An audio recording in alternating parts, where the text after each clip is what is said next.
Hello everyone, Shri Krishna Bhujani this side and yes, आप लोगों का कल टेक्स्ट का पेपर है। आई होप सो प्रिपरेशंस काफ़ी अच्छी चल रही होगी। मेरे साइड से 5 लास्ट मिनट टिप्स हैं।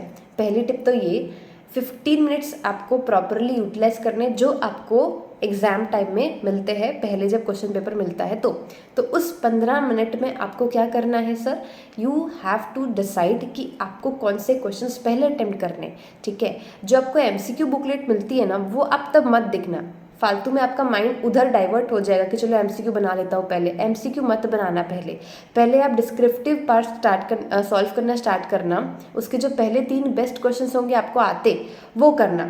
अच्छा, मेक श्योर कि आप पहला जो कंपलसरी क्वेश्चन होता है ना, वो ही पहले मत स्टार्ट कर देना, बिकॉज अगर उसमें आपको ज़्यादा टाइम लग गया, ठीक है, वही क्वेश्चन बनाते समय, क्योंकि वो लेंथी होता है। पहले जो क्वेश्चंस होते हैं वो लेंथी होते हैं कंपलसरी वाले, तो मेक श्योर उसको आप बाद में करो, पहले दूसरे वाले क्वेश्चंस कर लो। ठीक है, फर्स्ट क्वेश्चन कंपलसरी वाला मत अटेम्प्ट करना। ठीक है, और एमसीक्यू बुकलेट अभी मत छूना 15 मिनट में। बाकी क्वेश्चंस आप देख लो, सारे एडजस्टमेंट्स कर लो, उसके कैसे करने हैं आपको क्वेश्चन पेपर में, आप लोग उसको देख लो। ठीक है, दूसरी टिप ये कि आप लोगों को सीक्वेंस पता होना चाहिए। पहले मुझे वो 3 क्वेश्चंस करने जो मैंने सेलेक्ट किए, इनकम टैक्स और जीएसटी दोनों के। ठीक है, उसके बाद उसमें कितना टाइम देना है, लाइक आप अगर 2 बजे चालू करोगे, मेक श्योर 3:30 एंड 3:40 तक आपका डिस्क्रिप्टिव पार्ट के जो आपने सेलेक्ट किए थे क्वेश्चंस वो सब हो चुके होंगे। उसके बाद आपको 30 से 40 मिनट्स में सारे एमसीक्यू सॉल्व करने हैं। ठीक है, एंड उसके बाद आपका जो बचा हुआ क्वेश्चन है, 1-2 क्वेश्चन जो बचे होंगे दोनों के, वो करने। ठीक है, ये आपको ध्यान रखना है सीक्वेंस।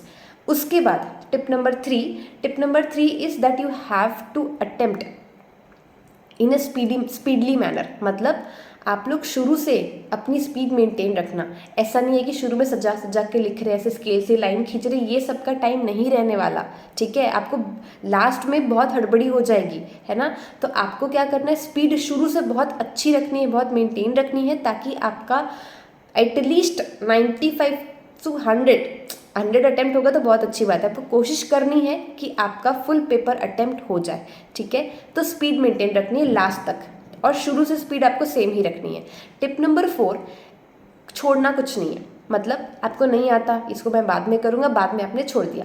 ठीक है, ऐसा नहीं करना। अगर उस टॉपिक का थोड़ा सा भी आपको आता है, कुछ भी आता है, 1 लाइन 2 लाइन जितना भी, अगर कुछ नहीं है तो कुछ तो लिख कर आना है। ठीक है, अगर मान लो आपका सही हो गया या फिर 1 नंबर मिल गए, 1 नंबर भी आपको पता है सी एग्जाम्स में बहुत ज़्यादा इंपॉर्टेंट रोल प्ले करता है। ठीक है, सो इसलिए मैंने कहा स्पीड मेंटेन रखनी है, ताकि आप ज़्यादा से ज़्यादा अटेम्प्ट कर पाओ, और नहीं आता कुछ ना कुछ तो लिख कर आना है। ठीक है, ये हो गया आपका टिप नंबर 4।